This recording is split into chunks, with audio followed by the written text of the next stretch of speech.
నమస్తే, welcome to big talk. నేను Ravi. Assembly parliament ఎన్నికల ఫలితాల తర్వాత బీఆర్ఎస్ అధ్యక్షుడు కేసీఆర్ చాలా కాలం సైలెంట్గా ఉన్నారు. తన ఫామ్ హౌస్కు పరిమితమయ్యారు. పొలిటికల్గా కేసీఆర్ ఎలాంటి కామెంట్స్ చేయలేదు. కానీ ఇటీవల కేసీఆర్ తాను తిరిగి యాక్టివ్ అవుతున్నాననే సిగ్నల్స్ ఇస్తున్నారు. ఇందులో భాగంగానే ఫామ్ హౌస్కు వచ్చిన లీడర్లను కలుస్తున్నారు. కాంగ్రెస్ ప్రభుత్వం ఏర్పడి సంవత్సరం పూర్తి కావడంతో సీఎం రేవంత్ రెడ్డి టార్గెట్గా కామెంట్ చేస్తున్నారు. ఇన్నాళ్ళు మౌనంగా ఉన్నానని, నేను కొట్టే దెబ్బ మామూలుగా ఉండదని ఇటీవల కేసీఆర్ చేసిన కామెంట్స్ రాజకీయ వర్గాల్లో చర్చకు దారితీశాయి. రాష్ట్రంలో త్వరలో ఉప ఎన్నికలు వస్తాయని కేసీఆర్ ఇటీవల కామెంట్ చేశారు. పార్టీ మారిన ఎమ్మెల్యేల నియోజకవర్గాల్లో ఉప ఎన్నికలు రావటం పక్కా అని కేసీఆర్ అన్నారు.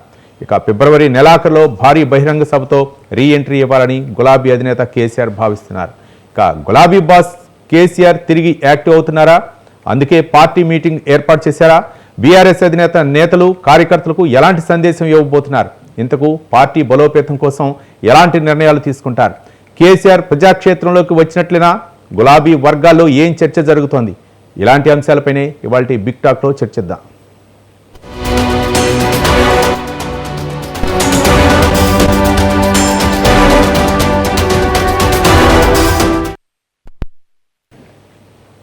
బీఆర్ఎస్ అధినేత కేసీఆర్ అంటే దాదాపు ఒక సంవత్సరం కాంగ్రెస్ పార్టీ అధికారంలోకి వచ్చిన తర్వాత విమర్శలు ప్రతి విమర్శలు సహజంగానే ఉన్నా, కానీ ఒకసారి అసెంబ్లీలో ఆయన ఎమ్మెల్యేగా ప్రమాణ స్వీకారం చేసిన తర్వాత ఒకసారి వచ్చారు. తిరిగి అసెంబ్లీకి అయితే రాలేదు. మరి ఆయన ప్రజలపై అంటే ఇంత చేశాను 10 సంవత్సరాలు ప్రజల కోసం, కానీ నన్ను ఓటమి పాలు చేశారు కాబట్టి నేను రాను అసెంబ్లీకి అనే విధంగానే చర్చ కూడా జరుగుతుంది. ఈ నేపథ్యంలో ఈ మధ్యకాలంలో అయితే మాత్రం యాక్టివ్ అవటం, అలాగే నియోజకవర్గ కార్యకర్తలు ఆయన ఫామ్ హౌస్కి వెళ్ళి కలవటం, ఇవన్నీ కూడా పరిణామాలు చోటు చేసుకుంది. ఇదే కొంచెం ఆచితూచి అయితే మాత్రం కాంగ్రెస్ ప్రభుత్వంపై అయితే మాత్రం విమర్శలు గుప్పిస్తున్నారు. నేను కొడితే మామూలుగా ఉండదనే విధంగా గతంలోనే ఒక మాదిరిగా అధిష్టానాన్ని ఎదుర్కొన్నాను, కేంద్ర అగ్రనాయకత్వాన్ని ఎదుర్కొన్నాను, కాంగ్రెస్ పెద్దల్ని ఎదుర్కొన్నాను, వీళ్ళొక పెద్ద లెక్క అనే విధంగానే కూడా ఆయన వ్యాఖ్యలు ఉంటున్నాయి. మొత్తానికి ఈ నెల 19న ఆవిర్భావ దినోత్సవం సందర్భంగా ఒక భారీ బహిరంగ సభ అయితే ప్లాన్ చేస్తున్నారు. ఈ నేపథ్యంలో పార్టీ కేడర్లో మరొకసారి జోష్ నింపే విధంగా కేసీఆర్ ఉన్నట్లు తెలుస్తుంది. మొత్తానికి కేసీఆర్ మరొకసారి రీ ఎంట్రీ ఇస్తే ఏ విధంగా ఉండబోతుంది? ఒక పక్క కాంగ్రెస్ ప్రభుత్వం చేస్తున్నటువంటి సంక్షేమ పథకాలు, అందులో లోటుపాట్లు, ఒక పక్క బీసీ గణన, మరో పక్క ఇవన్నీ కూడా జరుగుతున్నటువంటి తెలంగాణలో జరుగుతున్న పరిణామాలపై అయితే మాత్రం ఆచితూసి వస్తున్నాక వీటన్నింటినీ కూడా ఎన్కాష్ చేసుకోవాలని అయితే మాత్రం కేసీఆర్ చూస్తున్నట్లు తెలుస్తుంది. మొత్తానికి బీఆర్ఎస్లో ఏం జరగబోతుంది, బీఆర్ఎస్ ఏ విధంగా పరిపుష్టం అవబోతుంది తదితర అంశాల గురించి ఈరోజు చర్చా కార్యక్రమంలో పాల్గొంటున్నారు నగేష్ గారు, కాంగ్రెస్ పార్టీ నాయకులు, అలాగే మన్యం కోటేశ్వర గారు, రాజకీయ విశ్లేషకులు, సీనియర్ జర్నలిస్టు చర్చా కార్యక్రమంలో పాల్గొంటున్నారు. రైట్. ఇక బచ్చు శ్రీనివాస్ గారు, బీఆర్ఎస్ నాయకులు, బీఆర్ఎస్ నుంచి జాయిన్ అవుతున్నారు. ఇక ముందుగా అందరికీ చర్చా కార్యక్రమం స్వాగతం. ఇక మన స్టూడియోలో ఉన్నారు నగేష్ గారు, కాంగ్రెస్ పార్టీ నాయకులు. నగేష్ గారు నమస్తే. నమస్తే అండి. నగేష్ గారు, ఏంటి మళ్ళీ బీఆర్ఎస్ అంటే కాంగ్రెస్ పార్టీ వచ్చి సంవత్సరం పై చిలుకోయింది. ఈ నేపథ్యంలో చేస్తున్నటువంటి సంక్షేమ పథకాలు, 6 గ్యారంటీలు, 10 సంవత్సరాలు అధికారంలో ఉన్నటువంటి బీఆర్ఎస్ ఒక విధంగా చెప్పాలంటే రైతు భరోసా విషయంలోనే చాలా ఎక్కడ కాంగ్రెస్ పార్టీ ఎక్కడ దొరికిద్ది, ఎక్కడ పట్టుకోవాలనే విధంగానే బీఆర్ఎస్ అయితే ఉంది. 10 సంవత్సరాల అధికారంలో ఉంది. ఒక పక్క తెలంగాణ తెచ్చాము మేమే అనే విధంగా బీఆర్ఎస్ అయితే మాత్రం ప్రజల్లో బలమైనంగా నాటుకొని పోయే విధంగా వాళ్ళు చేస్తున్నటువంటి ప్రయత్నాలు అయితే ఉన్నాయి. ఈ మధ్యకాలంలో పార్టీ ఫిరాయించినటువంటి ఎమ్మెల్యేల విషయంలో అవ్వచ్చు, మళ్ళీ అక్కడ ఉప ఎన్నికలు వస్తాయని చెప్పేసి ఒక టాకు, మరోపక్క ఇచ్చినటువంటి 6 గ్యారెంటీలు ఏవైతే ఉన్నాయో అవి అమలు అవ్వట్లేదని ఒక పక్క, వీటన్నిటినీ కూడా ప్రజల్లో ఎక్కడైతే అమలు కాలేదో, లేకపోతే ఎక్కడ ఏ చిన్న సమస్య వచ్చినా మాత్రం అది బీఆర్ఎస్ ఎన్కాష్ చేసుకునే విధంగా ఉంది. ఇది మళ్ళీ కేసీఆర్ నాయకత్వంలో మరోసారి ఉద్యమం రూపంలో ఒక ఉద్యమ కార్యకర్తగా అక్కడ మొదట్లో తెలంగాణ ఉద్యమానికి అంకురార్పణ చేసినటువంటి కేసీఆర్ మరొక్కసారి ఈ కాంగ్రెస్ ప్రభుత్వంపై అయితే విమర్శనాస్త్రాలు సంధిస్తూ మరొకసారి రావడానికి ప్రయత్నాలు చేస్తుంది. ఏ విధంగా చూడొచ్చు అంటారు? ఏ విధంగా as usual, business as usual అంటారు దీనికి అన్నిటికీ. ఇప్పుడు మీరు అన్నట్టు కాంగ్రెస్ పార్టీ అయితే తను చేసిన ప్రామిసెస్ 6 గ్యారంటీస్ డెఫినెట్గా ఇంప్లిమెంటేషన్లో తీసుకొచ్చింది. దాంతోపాటు అద్భుతమైన స్కీమ్స్, సెల్ఫ్ హెల్ప్ గ్రూప్ కావచ్చు, ఇంద్రమ్మ ఇల్లులు కావచ్చు, ఆర్ ఎల్స్ చేయూత కావచ్చు, మా గ్యారంటీస్ అన్ని ఇంప్లిమెంటేషన్ ప్రాసెస్లో తీసుకొస్తుంది. దాంతోపాటు కులగణన కావచ్చు, ఈ దేశంలోనే ఎగ్జాంపులరీగా సిటీకి స్టాండర్డైజ్ లివింగ్ పెంచడానికి, ఓ అద్భుతమైన సిటీని నిర్మించుకోవడానికి, శాటిలైట్ సిటీస్ నిర్మించుకోవడానికి, ఎడ్యుకేషన్లో ఇంటిగ్రేటెడ్ స్కూలింగ్ కావచ్చు. సో ఇవన్నిటిని ఒక్కొక్కటిగా ఈ తెలంగాణ గవర్నమెంట్ ప్రభుత్వం తీసుకొని వెళ్తుంది. రైతు రుణమాఫీ కావచ్చు, రైట్, ఇవన్నీ obviously when it comes to economy burdensome ఉన్నా మేము డెఫినెట్గా చేస్తున్నాము. ఎందుకు చేస్తున్నాము? ఈ మధ్య కాలంలో మేము చేసిన ఎక్స్ట్రాడినరీ ఎగ్జాంపులరీ, ఇంతకుముందు రైతు రుణమాఫీ దేశం మొత్తంలో ఎక్కడ లేని విధంగా చేశాము. ఇక్కడికి వచ్చేసి కులగణన, ఎస్సీ క్లాసిఫికేషన్ కావచ్చు, ఇవన్నీ అద్భుతంగా దేశానికి ఓ ఎగ్జాంపులరీగా ఆ దిశగా కాంగ్రెస్ గవర్నమెంట్ ఇక్కడ ఏబుల్ లీడర్షిప్ రేవంత్ రెడ్డి గారి హయాంలో ముందుకెళ్తుంది. ఇప్పుడు మీరు అంటున్నారు కదా కేసీఆర్ గారు ఇంకోసారి రీఎంట్రీ ఇస్తున్నారు అంటే, రీఎంట్రీ ఎందుకు ఇస్తారు ఆయన? నాకు దిస్ ఇస్ బిట్ ఇల్లాజికల్. ఎందుకంటే ప్రజలు ఎన్నుకున్నారు ఆయనని, ఆయన ప్రజా సంక్షేమంలో ఉండాలి ఎప్పుడైనా సరే, ప్రజా వెల్ఫేర్ కోసం పోరాటంలో ఉన్నాడు. కానీ అసెంబ్లీకే రారా ఆయన అంటే ఎవరిని? ప్రజల్ని మోసం చేస్తున్నారు. ఆయన ఎన్నుకబడ్డ ప్రాంత ప్రజల్ని మోసం చేస్తున్నారు కదా. అవసరం అంటే కేసీఆర్ అనేటటువంటి వ్యక్తి ఎప్పుడు అవసరం అయితే అప్పుడే వస్తారు. చిన్న చిన్న విషయాలకి మేము వచ్చి మాట్లాడే విషయం కాదు. ప్రజల యొక్క భావోద్వేగాన్ని అవ్వచ్చు, ప్రజలకు ఏ విధంగా కష్ట నష్టం. ఇప్పుడు కేటీఆర్ బీఆర్ఎస్ వర్కింగ్ ప్రెసిడెంట్ ఉన్నారు, సెకండ్ శ్రేణి నాయకులందరూ కూడా. తర్వాత హరీష్ రావు ఉన్నారు, మాజీ మంత్రి. వీళ్ళందరూ చూస్తున్నారు కదా, లగచర్ల ఘటన అవ్వచ్చు, ఏవైనా సరే మీరు చేస్తున్నటువంటి అంటే ప్రభుత్వం చేస్తున్న సంక్షేమ పథకాలు అమలు చేస్తుంది. ఫ్రీ బస్ సర్వీస్ ఇస్తుంది, ఉచిత విద్యుత్ ఇస్తుంది, 200 యూనిట్లు లోపలికి ఇస్తున్నారు. మధ్య ఇందిరమ్మ ఇళ్ల పథకం అవి చేస్తున్నారు, ప్రజాపాలన పథకం. కానీ వీటిలో జరిగినటువంటి లోటుపాట్లు ఏవైతే ఉన్నాయో ఎన్కాష్ చేసుకుంటున్నారు. మరోపక్క పార్టీ ఫిరాయించినటువంటి ఎమ్మెల్యేలు కోర్టు కేసుల ద్వారా రేపు ఎన్నికలు రాబోతున్నాయి, ఉప ఎన్నికలు అనే విధంగా కూడా వ్యాఖ్యానించారు. దానిపై ఎలా స్పందిస్తారు?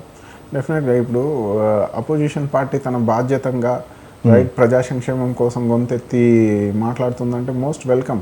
ఓ కన్స్ట్రక్టివ్ క్రిటిసిజం చేస్తే ఇక్కడ ఉన్నది కాంగ్రెస్ గవర్నమెంట్, ఇక్కడ డెమోక్రటిక్ వాల్యూ ఎక్కువ, broad mindedness, able credible leadership ఉంది కాబట్టి అది యాక్సెప్టెన్స్ రూపంలో తీసుకుంటాము.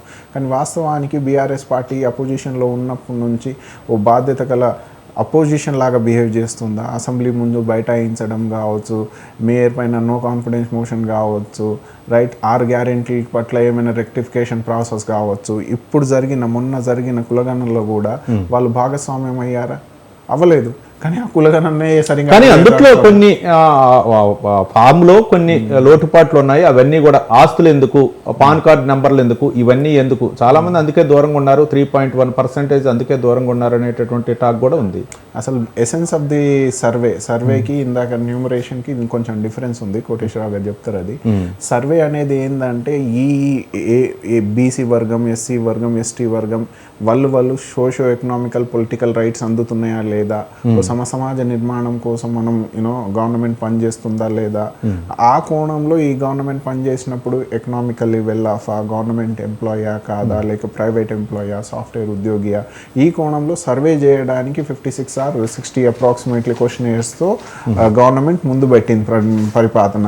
అందులో మీరు బాధ్యత గల సిటిజన్గా అంటే యూఆర్ బీయింగ్, మీరు గవర్నమెంట్లో ఉన్నారు రైట్, మీ బ్రాడ్ మైండెడ్నెస్ ఉంటే ఈ రోజు మీరు ఆ సర్వేలో పాల్గొనేటోళ్ళు. మీరు సర్వేలోనే పాల్గొనలేదు అంటే ఎలాంటి మెసేజ్ ఇస్తున్నారు మీరు సమాజానికి?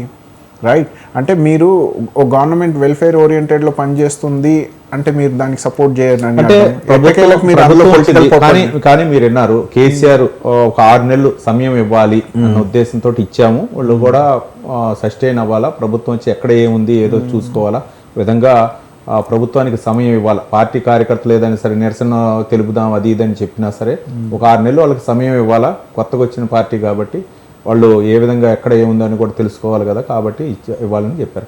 కానీ ఇప్పుడు ఈ సంవత్సరంలో ఎన్నో విమర్శలు వస్తున్నాయి. ఒక పక్క లగచర్ల ఘటన అవ్వచ్చు, లేకపోతే ఈ ఇచ్చినటువంటి పథకాల్లోనే రుణమాఫీలోనే మాకు రుణమాఫీ అందలేదని చెప్పడం, రైతు భరోసా కూడా ఇన్ టైంలో పడలేదని అంటే ఇవన్నీ విమర్శల్ని ఏ విధంగా ఉంటుందో మరి ఇవన్నీ కూడా బీఆర్ఎస్ ఎన్కాష్ చేసుకుంటాయి. నాకు తెలిసి ఎన్కాష్ చేసుకోవట్లేదు. ఫామ్లో ఉంటే ఎన్కాష్ అవుతుంది అని వస్తున్నారు కదా, ఫామ్ హౌస్ కూడా వస్తున్నారు కదా జనాలు, తండోలుగా వస్తున్నారు, నియోజకవర్గాలుగా వచ్చి కేసీఆర్ని కలుస్తున్నారు. నువ్వు రావాలి, ప్రజల్లోకి రావాలి, ప్రజల్లోకి వచ్చి మళ్ళీ ఒకసారి మళ్ళీ దేశ ఉద్యమానికి నాంది పలకాలనే విధంగా అక్కడ ఉంటుంది. రైట్. శ్రీనివాస్ గారు వచ్చా నేను ఆన్సర్ ఇస్తాను. ఇవ్వండి ఇవ్వండి. సారీ ఇంటరప్ట్ చేశాను. నాకు తెలియదు. ఐ రెస్పెక్ట్ కేసీఆర్ గారు, బట్ లీడర్షిప్ క్వాలిటీస్ అనేది నేను ఎక్కడో ఏదో పుస్తకంలో మహాత్మా గాంధీ ఏదో చెప్తే విన్నాను, అదే చెప్తాను అబ్జర్వేషన్ గా. నాయకుడు అనేటోడు ప్రజల్లో ఒకడు, ఫామ్ హౌస్ కి నిమిత్తం గాడు. ఇంకోటి, నాయకుడు అనేటోడు సమస్యల మీద మాట్లాడతారు, అది చిన్నది పెద్దదని క్యాల్కులేషన్ ఉండదు. How important it is and for the society and well being అన్న కోణంలో మాట్లాడతారు. కేసీఆర్ చిన్న దానికి రాడు, ఫామ్ హౌస్ కి వెళ్తున్నాడు, నేను కొడితే ఎట్లుంటది. నాకు తెలిసి this all are not leadership qualities. It seems to be కోరుకోవట్లేదు అంటారా మీరు? ఎవరికి? ప్రజలు కేసీఆర్ రావాలి అని కోరుకోవట్లేదు. మార్క్ మై వర్డ్, ఎవరైతే వెల్ఫేర్ ఓరియంటెడ్ లో పని చేస్తారో అది కాంగ్రెస్ గవర్నమెంటే కాబోతుంది. Down the line 10 years Congress గవర్నమెంటే ఉండబోతుంది. ఎవరు ప్రజల పక్షాన ఉండి పోరాడతారో, అసెంబ్లీ నుంచి గ్రౌండ్ స్థాయి వరకు, ఇది ఇప్పుడు ధర్నా చౌక్ ఓపెనే ఉంది, ఒకప్పుడు వాళ్ళు క్లోజ్ చేశారు. ధర్నా చౌక్ లో బైఠాయించి వాస్తవాన్ని ప్రజల పక్షాన గొంతు విప్పి మాట్లాడతారో వాళ్ళకే ప్రజలు నమ్ముతారు. ఫామ్ హౌస్ లో ఉంటే అవ్వదండి అది. అది ఓడవని ముచ్చట. రైట్. మొత్తానికి బీఆర్ఎస్ అధినేత కేసీఆర్ ఏ టైంలో, అంటే ఏ సమయంలో రావాలి, లేకపోతే ఏ అంశాల మీద ప్రస్తావించాలి, లేకపోతే స్థానిక సంస్థల ఎన్నికలు దగ్గర పడుతున్న నేపథ్యంలో మళ్ళీ సమాయత్తం అవుతున్నారు, లేకపోతే కేడర్ని ఉత్తేజపరచాలి, లేకపోతే కాంగ్రెస్ ప్రభుత్వం అమలు పరచనటువంటి ఏవైతే ఉన్నాయో, ఇచ్చినటువంటి హామీలు అవి ఏవైతే ఉన్నాయో వాటిపైనే ప్రధానాస్త్రంగా స్పందిస్తారో, ముఖ్యంగా రేవంత్ రెడ్డి టార్గెటా లేకపోతే బీజేపీ టార్గెట్, మొత్తానికి ఇదే అంశాలపై చర్చిద్దాం. ఇంకా బొత్స శ్రీనివాస్ గారు, బీఆర్ఎస్ సీనియర్ నాయకులు. శ్రీనివాస్ గారు నమస్తే. నమస్తే అండి. నమస్కారం. ఏంటి కేసీఆర్ ఎప్పుడు ఎంట్రీ ఇవ్వబోతున్నారు?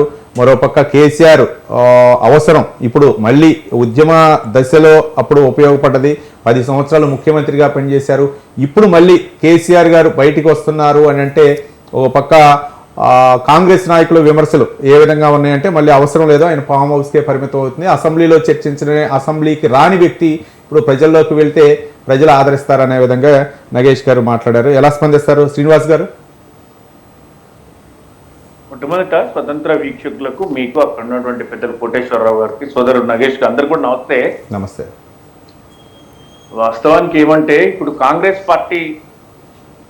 పార్టీ గురించి మాట్లాడేటప్పుడు కాంగ్రెస్ వాళ్ళు చెప్పుకునే గొప్ప అంతర్గత ప్రజాస్వామ్యం ఏదైతే ఉందో దాన్ని బయట, అంటే ప్రజాస్వామ్యం వాస్తవానికి అయితే ప్రాంతీయ పార్టీలతో పోలిస్తే మాట్లాడుకునే స్వేచ్ఛ అయితే ఆ పార్టీలో ఉంటుంది. ఆ పార్టీని విమర్శించినా, ఆ పార్టీలో ఉంటే ఆ పార్టీ నాయకుడిని, అధినాయకుడిని విమర్శించినా కూడా పెద్ద చర్యలే ఉండవు. మనం మొన్ననే చూసినాం ఆ పార్టీ ఎమ్మెల్సీ మాట్లాడినటువంటి తీరు కూడా. అయితే కాకపోతే అది ప్రజాస్వామ్యాన్ని శృతి మించి, అది ధిక్కరింపు, క్రమశిక్షణ రాహిత్యంగా కూడా ఆ పార్టీలో ఉంటది.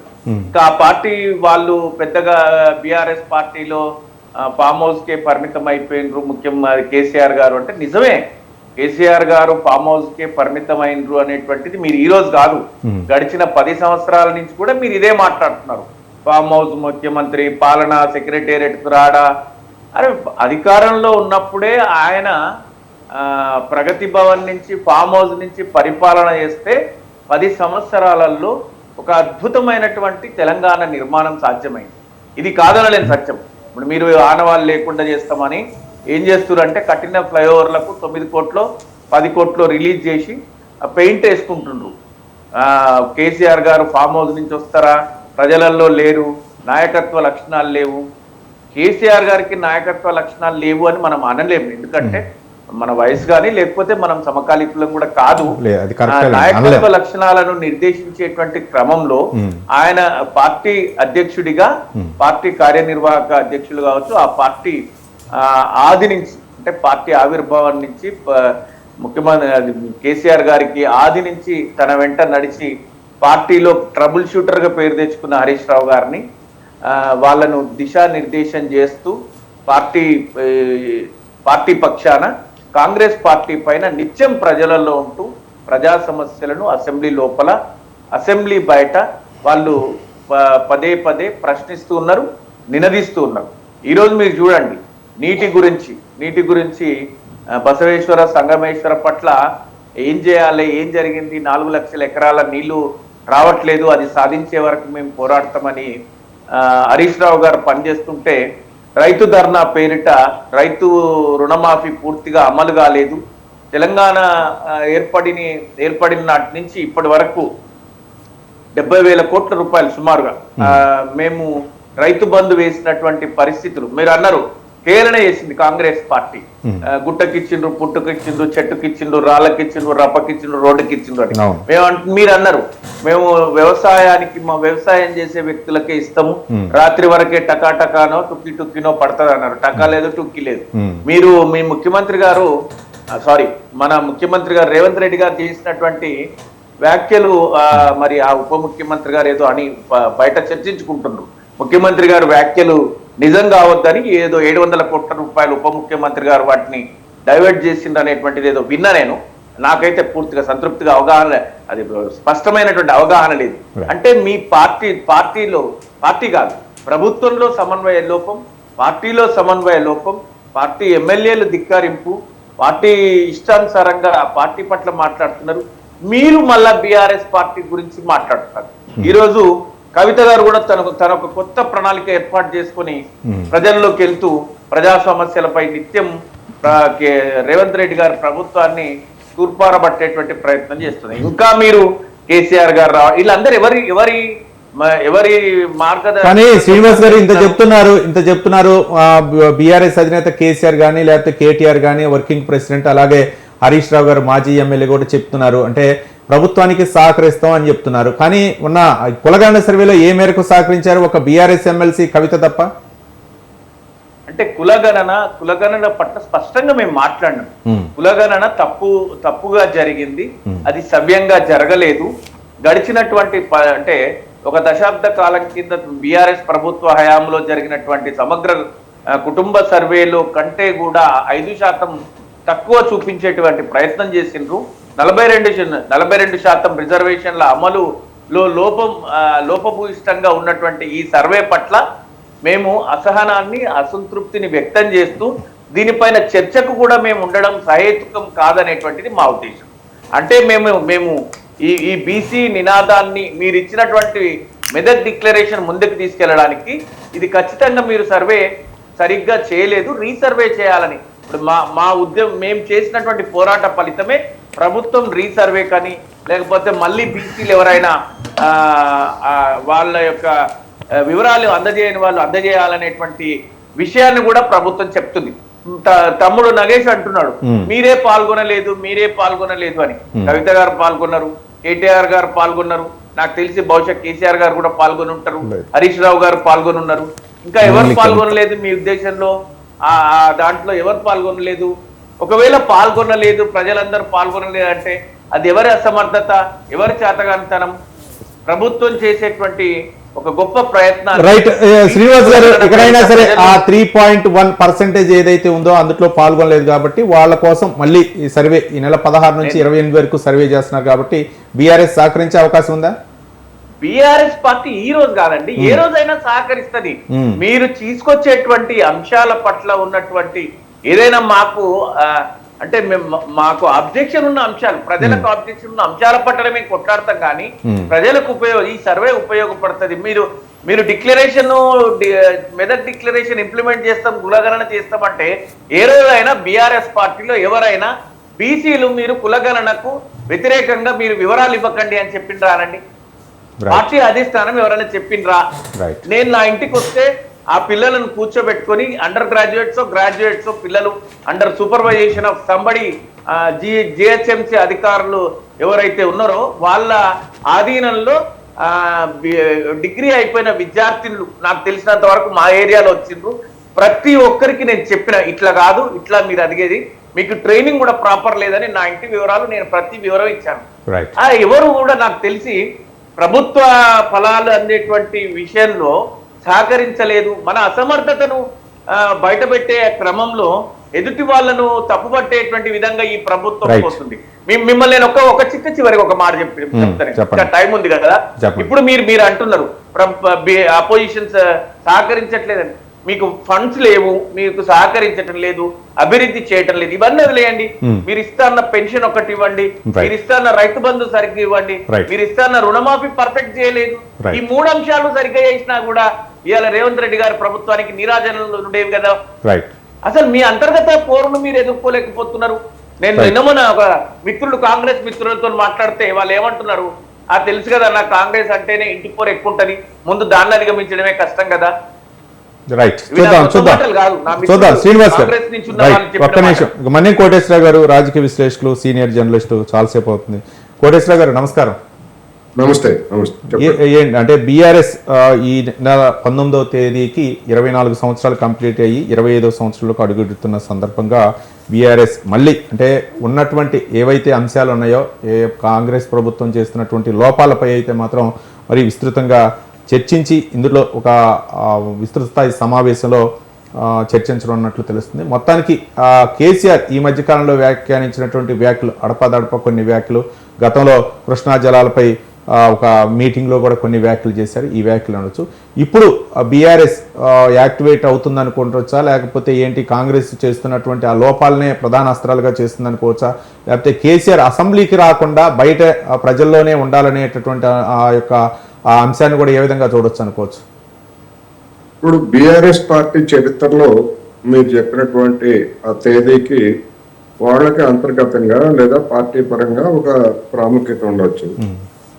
ఆ రోజును పురస్కరించుకొని సభలు జరుపుకోవచ్చు, లేకపోతే మళ్ళా పునరంకితం చేసేటువంటి ప్రతిజ్ఞలు ఏమైనా చేసుకోవచ్చు.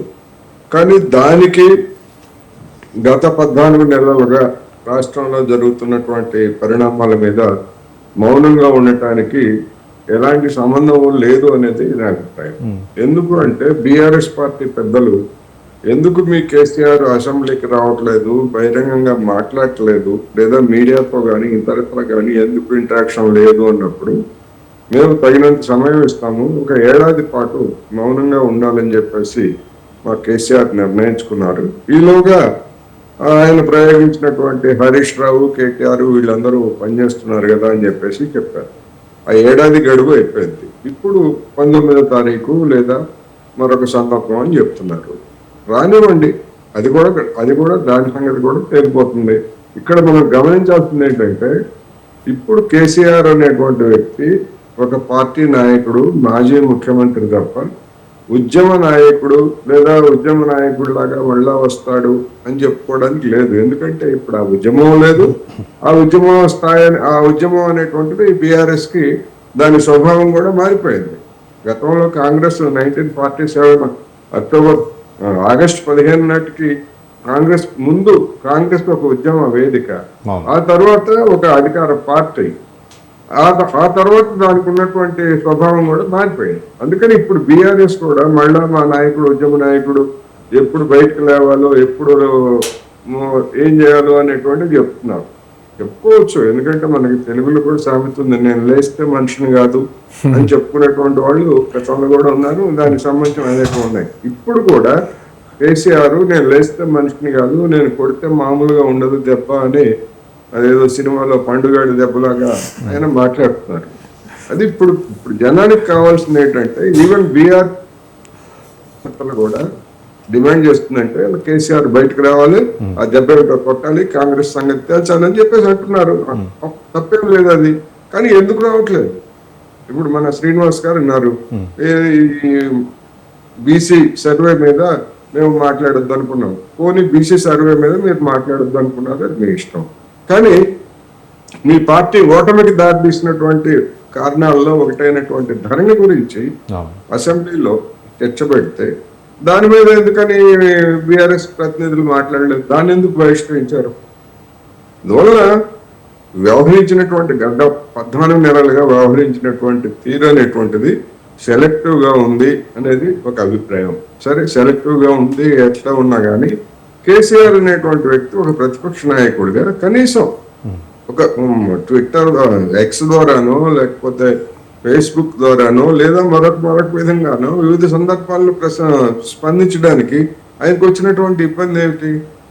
బహిరంగంగా తిరగటానికి అనారోగ్యం అని చెప్పేసి మొదట 9 రోజుల్లో చెప్పారు. ఇప్పుడు అటువంటిది ఏమీ అవట్లేదు. ఒకవేళ అలాంటిది అయినా కానీ ప్రకటనలు, విధానపరమైనటువంటి ప్రకటనలు చేయడానికి, స్పందించడానికి ఏం అడ్డం వచ్చింది? అందుకని నేను అనుకోవటం ఈ 19 లేకపోతే ఇంకోటైనా ఈ సందర్భాన్ని ఉపయోగించుకొని బహుశా రాజకీయ కార్యకలాపాలకి మళ్ళీ ఆయన శ్రీకారం చుట్టడానికి చూస్తున్నారేమో. దీని వెనకాల కేసీఆర్ మీద జనం నుంచి లేదా పార్టీ కార్యకర్తల నుంచి కూడా వస్తున్నటువంటి ఒత్తిడి ప్రధానమైనటువంటి కారణం.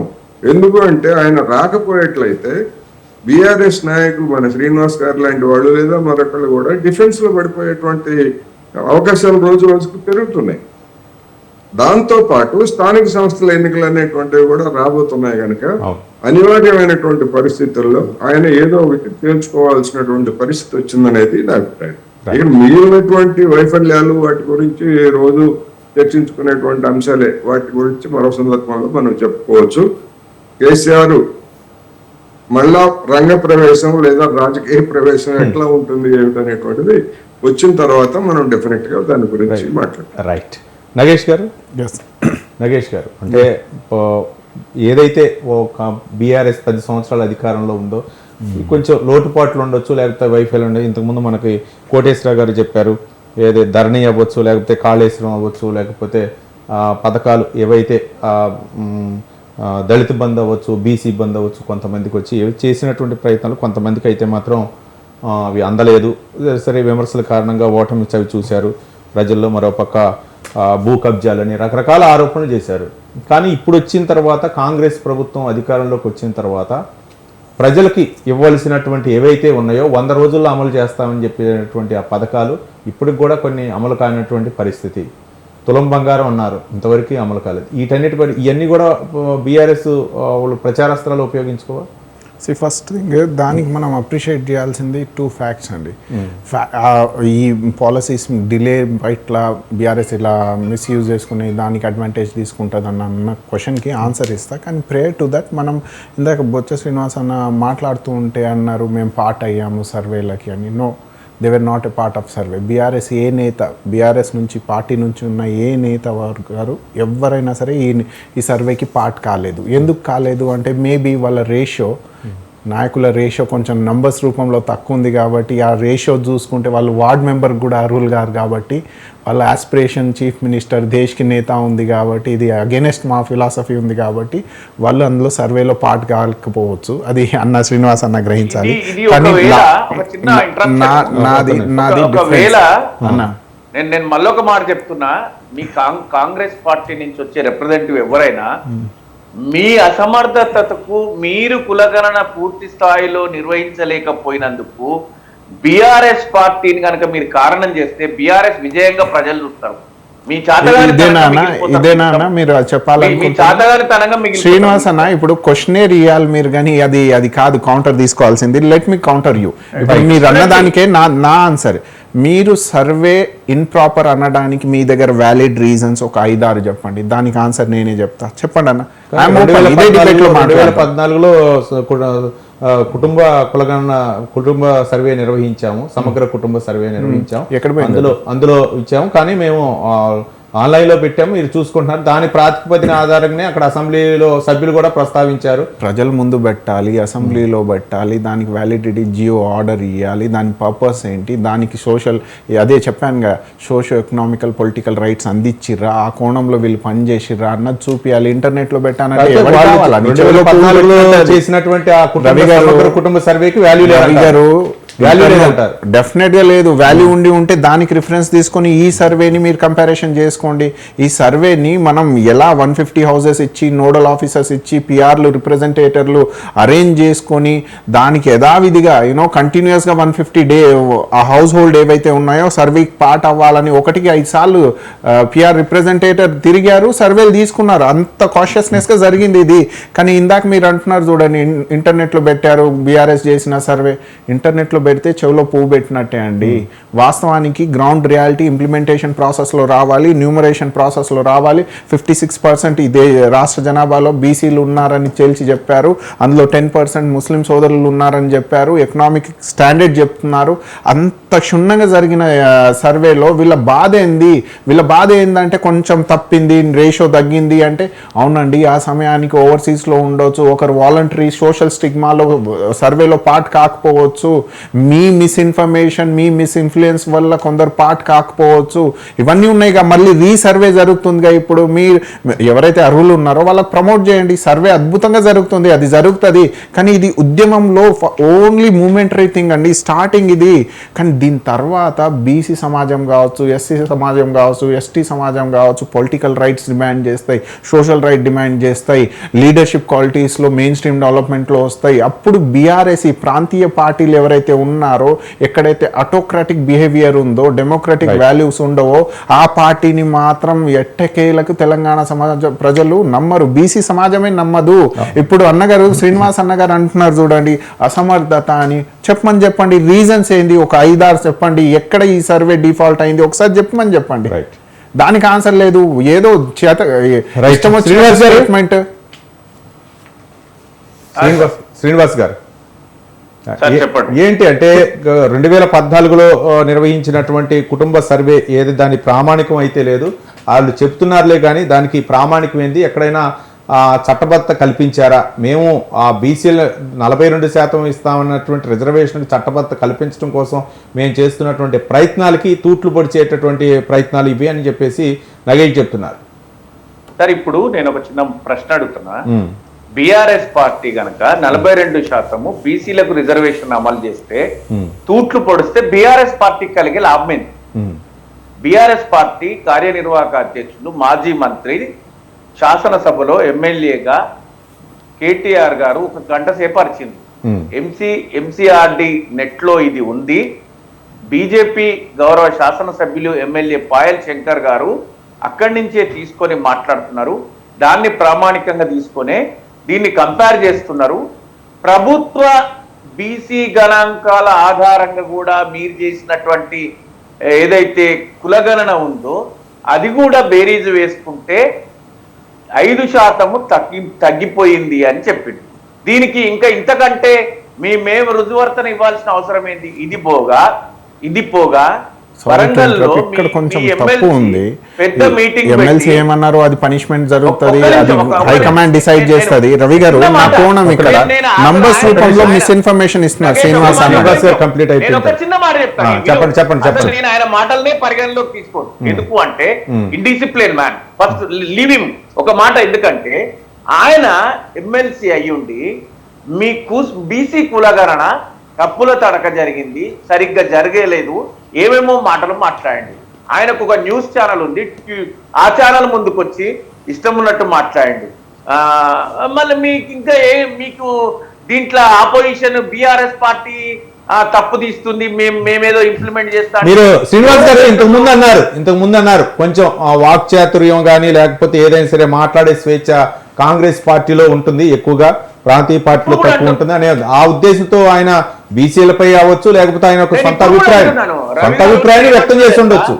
ఇంకోటి అది కాంట్రడిక్టరీ. కానీ ఇప్పుడు సీనన్న మనం ఒక పని చేద్దాము. రైట్, సారీ, ఈ సర్వేని నేను ఆ మాటలకు కట్టుబడి ఉన్నా. కాంగ్రెస్ పార్టీలో డెఫినెట్ గా there is a internal democracy. ఎవరినైనా ఏదైనా మాట్లాడతారు. బట్ కానీ అది తనకు కలిగిన నష్టాన్ని గురించో లేకపోతే పార్టీ ప్రయోజనాల గురించి మాట్లాడితే ఓకే, కానీ పార్టీ ప్రయోజనాలకు దెబ్బతీసే విధంగా మాట్లాడితే ఎట్లా? అది అప్రజాస్వామికమే కదా. ఆ విధంగా నేను మాట్లాడుతున్నా. ఇంకో విషయం ఏమంటే పార్టీలోనే చాలా మంది తప్పుపడుతున్నారు. మీ పార్టీలోని పెద్దలు ప్రభుత్వంలోని పెద్దలే దాన్ని తప్పుగా చూస్తున్నారు. ఇంకొకటి, యాజ్ ఏ ఆపోజిషన్ డెఫినెట్ గా మీరు తీసుకొచ్చినటువంటి బీసీ కులగణన సవ్యంగా జరగలేదు. జరగాలని మేము చేసిన పోరాట ఫలితంగానే ఈరోజు మళ్ళీ ప్రభుత్వం రియలైజ్ అయ్యి ముందుకెళ్ళి మిగతా వాళ్ళకి అవకాశం కల్పిస్తుంది. మరొకసారి మా పార్టీ పెద్దలందరూ కూడా చెప్పింది, ఎవరైనా పాల్గొనకపోతే పాల్గొనాలి. ఇంకా మీకు ఎక్కడ అభ్యంతరకరమైన బీఆర్ఎస్ పట్ల? ఇది నిజంగా బీఆర్ఎస్ విజయమేనా? బీఆర్ఎస్ ఒత్తిడి మేరకే మళ్ళీ ఈ నెల 16 నుంచి 28 వరకు సర్వే ఎవరైతే పాల్గొనలేదో వాళ్ళ కోసం కాంగ్రెస్ విజయం కాకపోతే కాంగ్రెస్ ప్రభుత్వం తప్పిదంగా భావించుకోండి. అయితే ఇప్పుడు ఫస్ట్ థింగ్, సర్వే అంటే ఏంటి, న్యూమరేషన్ అంటే ఏంటో శ్రీనివాస్ అన్నకు తెలియాలి. సర్వే యొక్క కోణం అప్రాక్సిమేట్గా బీసీ సమాజం ఎంత ఉంది. యాక్చువల్లీ న్యూమరేషన్ అనుకొని వాదిస్తున్నాడు శ్రీనివాస్ అన్న. ఇక్కడ న్యూమరేషన్ చేయాల్సిన పని ఎవరిది? సెంట్రల్ గవర్నమెంట్ది.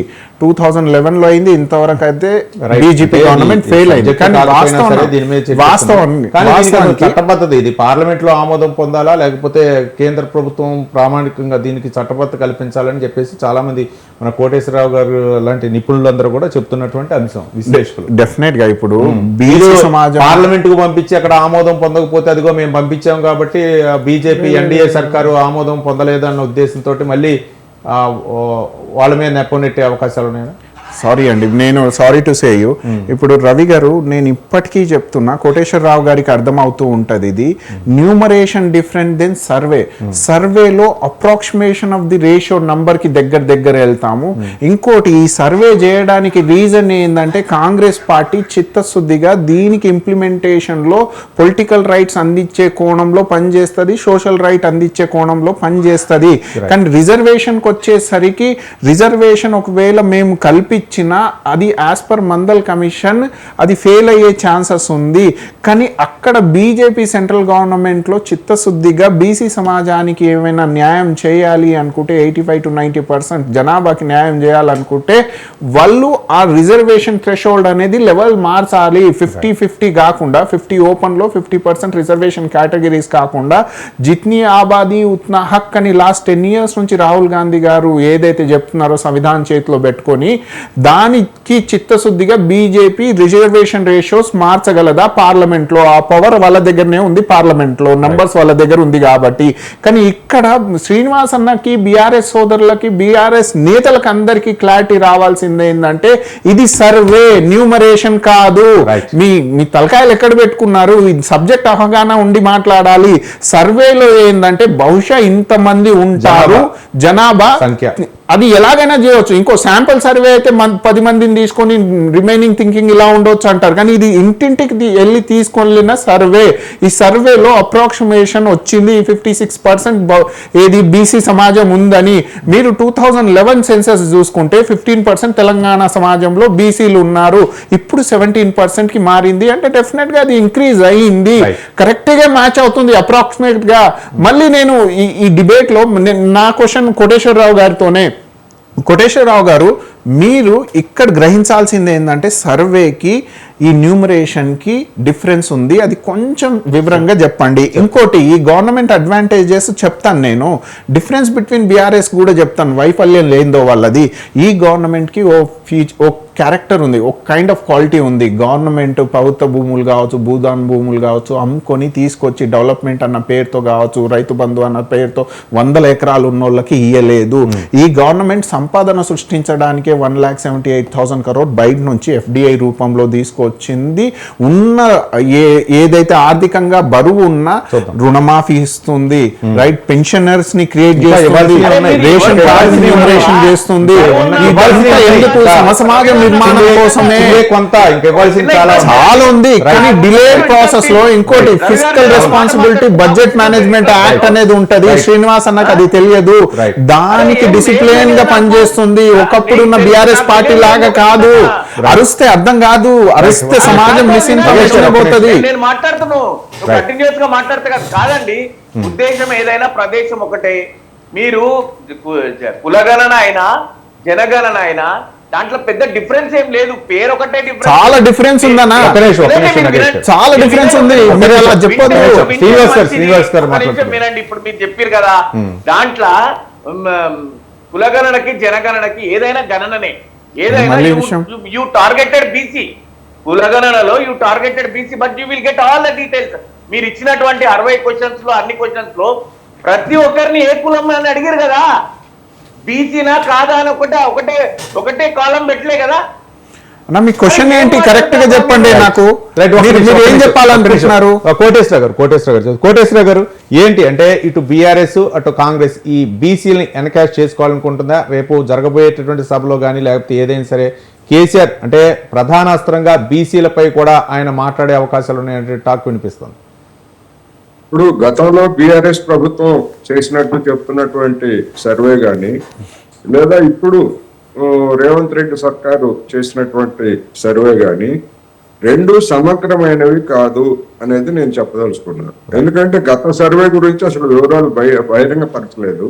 ఇప్పుడు వీళ్ళు బహిరంగపరిచిన దాని మీద కొన్ని లోపాలు ఉన్నాయని చెప్పేసి ప్రభుత్వమే అంగీకరించింది. ఆ అంగీకరించిన దాని మేరకు మళ్ళా ఎవరైతే పాల్గొనలేదో వాళ్ళందరికీ అవకాశం ఇస్తున్నారు. మరి అటువంటి డెమోక్రటిక్ ప్రాసెస్ గతంలో మరి బీఆర్ఎస్ ప్రభుత్వం సర్వే చేసినప్పుడు కూడా అనేక మంది చెప్పారు, మా ఇంటికి రాలేదు, మా గురించి తీసుకోలేదు, మా గురించి వివరాలు సేకరించలేదు అని చెప్పేసి అప్పుడు కూడా చెప్పారు. కానీ అప్పుడు మళ్ళీ రీసర్వేకి లేదా అదనపు సర్వేకి అప్పుడేమీ ప్రభుత్వం ఏమీ చర్య తీసుకోలేదు. అందువల్ల దీనికి ఉండేటువంటి పరిమితులు దీనికి ఉంటాయి. రెండోది, ఇప్పుడు గణన వేరు, సర్వే వేరు. గణన అనేది చేయడానికి కేంద్ర ప్రభుత్వానికి మాత్రమే అధికారం ఉన్నది. రాష్ట్ర ప్రభుత్వాలు ఇండిపెండెంట్ గా గణన చేయడానికి లేదు. ఇంకొకటి, గణన చేసే సందర్భంలో కూడా జనగణన చేసేటువంటి 10 ఏళ్లకోసారి చేసేటువంటి గణన సందర్భంలో కూడా అనేక సంచార జాతులు జనాభా లెక్కల్లో కూడా రావట్లేదు అనేటువంటి విమర్శ కూడా ఉంది. అటువంటి విమర్శ కూడా ఉంది. అది కూడా అందుకనే జనాభా గణనలో కూడా అలాంటి లోపాలు ఉన్నాయనేటువంటి అభిప్రాయాలు కూడా ఉన్నాయి. అటువంటివి సర్వేలో లేకుండా ఎట్లా ఉంటాయి? ఇప్పుడు కేంద్ర ప్రభుత్వం ఉన్నది, కుటుంబ సర్వేల పేరుతోటి పీరియాడికల్ గా చేస్తూ ఉంటుంది. అదేవిధంగా కార్మిక లేబర్ ఫోర్స్ ఎంత పార్టిసిపేషన్ ఎంత ఉంది అనేటువంటిది నమూనాలు తీసుకొని చేస్తారు వాళ్ళు, అంతే తప్ప దేశవ్యాప్తంగా ఇప్పుడు రేవంత్ రెడ్డి సర్కార్ చేసినట్టుగా బీసీ సర్వే అనేటువంటిది ప్రతి కుటుంబానికి వెళ్ళి ఆరోగ్య సర్వే కానీ లేకపోతే లేబర్ ఫోర్స్ సర్వే కానీ లేదా వేతనాల గురించి కానీ మొత్తం చేయరు, ర్యాండమ్ గానే చేస్తారు. ఆ ర్యాండమ్ గా ఎందుకు చేస్తారు అంటే పాలసీలను నిర్ణయించడానికి ఏదో ఒక ప్రాతిపదిక ఉండాలి కనుక ర్యాండమ్ సర్వే చేస్తారు. ఇప్పుడు గతంలో కేసీఆర్ ప్రభుత్వం చేసిన సర్వేకైనా ఇప్పుడు రేవంత్ రెడ్డి చేసినటువంటి సర్వేకైనా దానిలో ఫలితాలు 46% బీసీలు లేదా 51% శాతం ఎంతైనప్పటికీ స్థానిక సంస్థల్లో రిజర్వేషన్ల విషయానికి వచ్చేసరికి గరిష్టంగా 50%కి మించకూడదు అనేటువంటిది సుప్రీంకోర్టు ఒక పరిమితులు విధించింది. ఆ పరిమితులకు మించి చేయడానికి లేదు. అందువల్ల మీరు చేసినటువంటిది 51%ని 41%కి ఎలా తగ్గిస్తారు? ఇవన్నీ రాజకీయాలు మాట్లాడటానికి నేను తప్పు పట్టినాం. కానీ రేపు స్థానిక సంస్థల్లో రిజర్వేషన్ల నిర్ణయానికి ఇవేవి పనికిరావు. గతంలో చేసిన సర్వే పనికిరాదు, ఇవి కూడా పనికిరాదు. అందుకనే కాంగ్రెస్ పార్టీ వాళ్ళు ఏం చెప్తున్నారు, మేము చెప్పినట్టుగా 42% మేము ఇస్తాము. అఫీషియల్ గా అటువంటి అవకాశం లేకపోయేట్లయితే అన్అఫీషియల్ గా పార్టీ క్యాండిడేట్స్ ని ఆ మేరకు మేము జనరల్ సీట్లలో కూడా బీసీలకు అవకాశం ఇస్తామని చెప్పేసి చెప్పడానికి కారణం అదే. తెలుసు, వాళ్ళకు కూడా తెలుసు. ఎందుకంటే బీహార్ లో జరిగినటువంటి పరిణామం మనం చూసాం. బీహార్ లో మరి అసెంబ్లీ తీర్మానం చేశారు, అన్ని చేశారు, కానీ అది కోర్టులో చెల్లలేదు. రేపు ఇక్కడ కూడా ఇవన్నీ చేసినా, తీర్మానం చేసినా లేదా చట్టం చేసినా, కేంద్రానికి పంపించినా కూడా అదే. ఇప్పుడు ఈ గణన కావచ్చు, లేకపోతే అంటే రాబోయే రోజుల్లో జనాభా గణనతో పాటు బీసీ కులగణన కావచ్చు, లేదా ఈ సర్వేలకు వీటన్నిటికి కూడా చట్టబద్ధం చేసేటువంటి అధికారం కేంద్ర ప్రభుత్వానికి ఉంది. కేంద్ర ప్రభుత్వం అటువంటి బాధ్యత చేపట్టడానికే అది ముందుకు రావట్లేదు. రాష్ట్రాలు కావాలంటే చేసుకోవచ్చు సర్వీస్ అని చెప్పేసి రాష్ట్రాల మీద నెట్టింది. మరి బీజేపీ పాలిత రాష్ట్రాల్లో ఎక్కడైనా ఒక్క దగ్గరైనా చేశారా? చేయలేదు. ఒక్క బీసీ గణనే కాదు, ఈవెన్ ఎస్సీ కుల వర్గీకరణ కూడా బీజేపీ పాలిత రాష్ట్రాల్లో ఎక్కడ ఇనిషియేషన్ ఇంతవరకు తీసుకోలేదు కదా. రైట్. కోటేశ్వర గారు, అంటే కాంగ్రెస్ ప్రతిష్టాత్మకంగా చెబుతున్నటువంటి ఈ కులగణన సర్వే ఏదైతే ఉందో ఇది ఓన్లీ స్థానిక సంస్థల ఎన్నికలకే ఉపయోగపడే అవకాశాలు ఉన్నాయా, లేకపోతే ఉద్యోగ, ఉపాధి, విద్య వాటిలో కూడా ఉపయోగపడే అవకాశాలు ఉన్నాయనుక రాష్ట్ర వైజ్గా? ఇది ఒక వాయిస్ రావడానికి మాత్రమే తోడ్పడుతుంది అనేది నా అభిప్రాయం. ఆయా తరగతులకి ఇప్పుడు గతంలోనే మేము ఎంతమంది ఉన్నామో మాకంత వాటా రావాలనేటువంటి నినాదం గతంలోనే వచ్చింది. ఇప్పుడు దానికి ఒక సాధికారత, ఒక విధంగా చెప్పాలంటే ఒక సాధికారత అనేటువంటిది ఇటువంటి సర్వేలు ఇస్తాయి.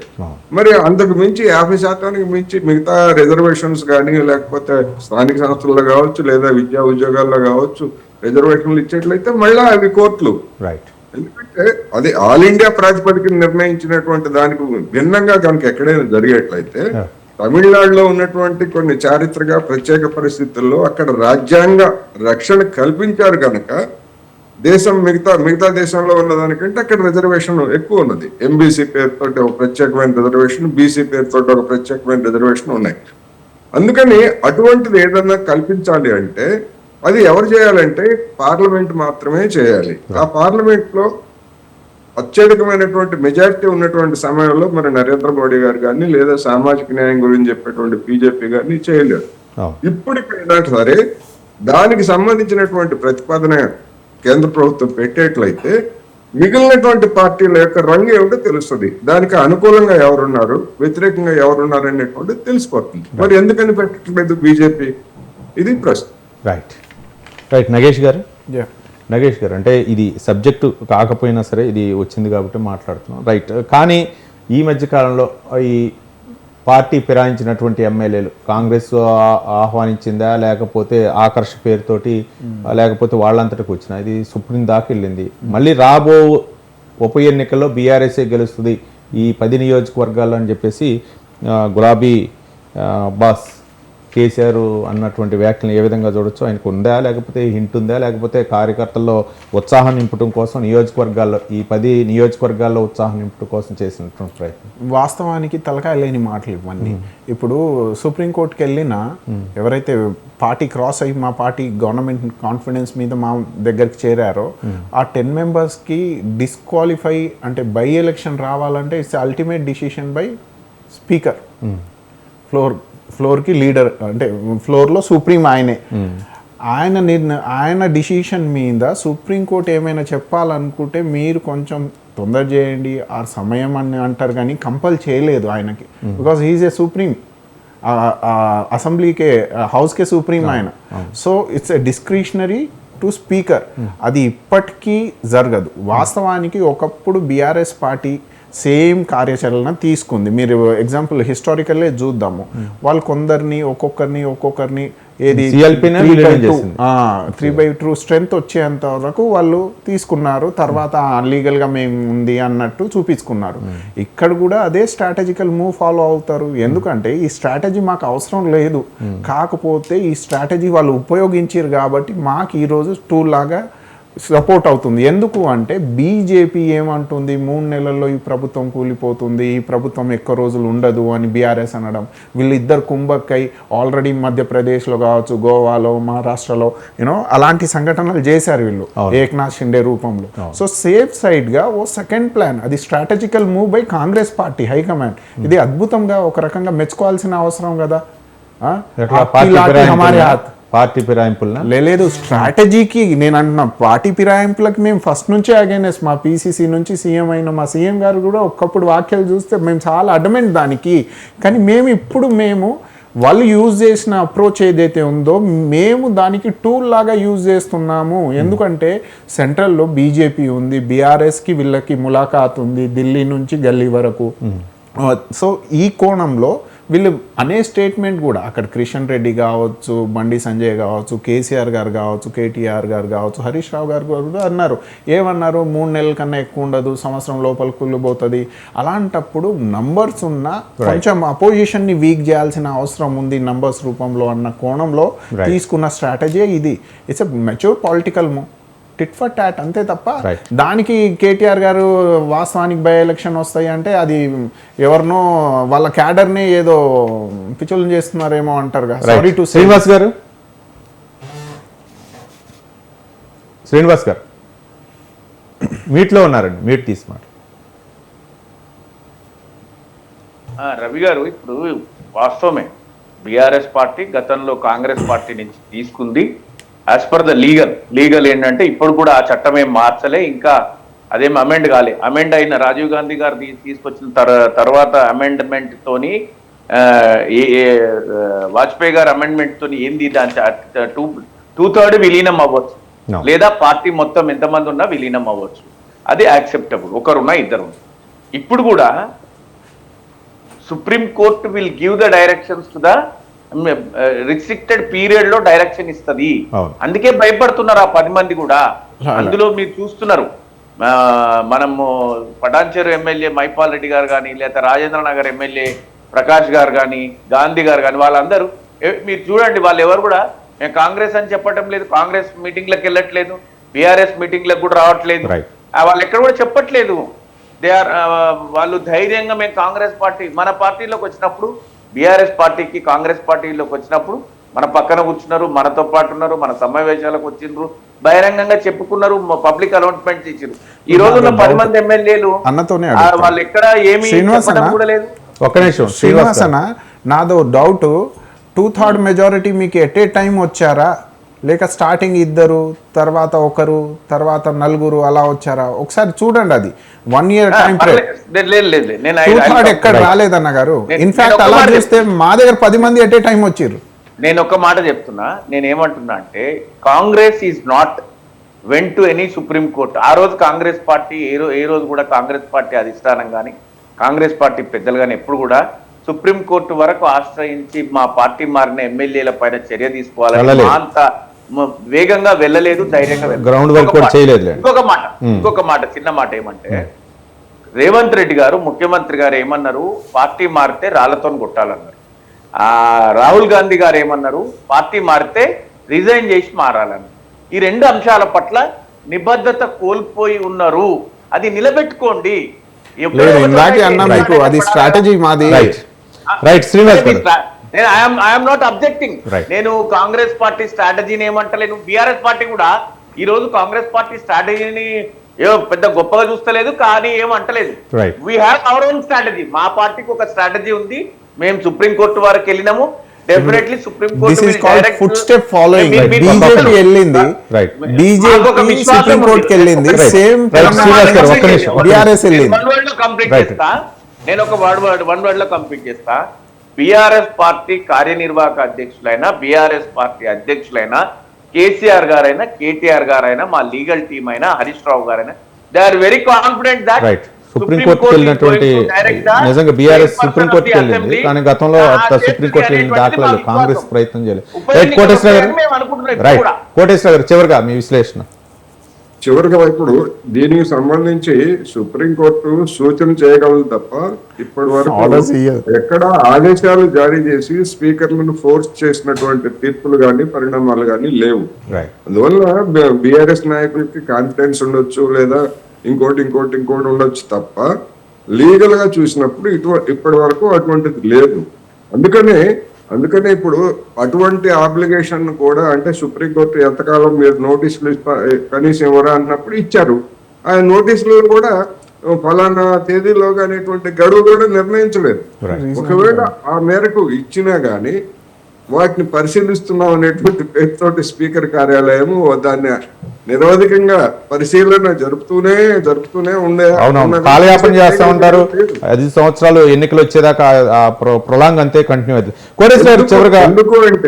ఎందుకు అంటే కోర్టుల న్యాయ వ్యవస్థలే ఎన్నికల మీద దాఖలైనటువంటి పిటిషన్ ని 5 ఏళ్లు ముగిపోతుండగా 1 నెల రోజుల లోపల ఇచ్చినటువంటి చూసిన తరువాత వాళ్ళనే ఏ విధంగా ఫోర్స్ చేయగలరు?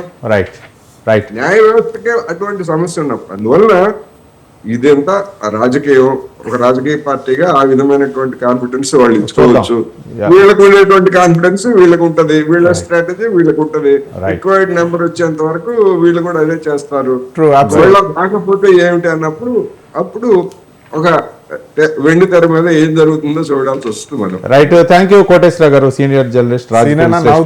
నగేష్ గారు కాంగ్రెస్ పార్టీ నుంచి స్పందించారు, బొత్స శ్రీనివాస్ గారు బీఆర్ఎస్ నుంచి స్పందించి చర్చా కార్యక్రమంలో పాల్గొన్నందుకు అందరికీ ధన్యవాదాలు. ఏది ఏమైనా సరే బీఆర్ఎస్ పార్టీ 19న సభను నిర్వహించిన నేపథ్యంలో ఈ అంశాలు ముఖ్యంగా ఎవరైతే పార్టీలు ఫిరాయించినటువంటి ఎమ్మెల్యేలు అవ్వచ్చు, లేకపోతే కాంగ్రెస్ ప్రభుత్వంలో ఉన్నటువంటి లోటుపాట్లు అవ్వచ్చు, వీటన్నిటిని కూడా ఎన్కరేజ్ చేసుకొని పార్టీ కార్యకర్తలకు దిశానిర్దేశం చేసి పార్టీలో ఒక నూతన ఉత్తేజాన్ని తెరిపించే విధంగా బీఆర్ఎస్ అధినేత కేసీఆర్ ప్రయత్నం చేస్తారనే ఊహాగానాలు ఏ మేరకు నెరవేరుతాయని మనం చూద్దాం. ఇది ఇవాళ బిగ్ టాక్లోని అంశం. రేపు బిగ్ టాక్లో మళ్ళీ కలుసుకుందాం. చూస్తూనే ఉండండి స్వతంత్రం.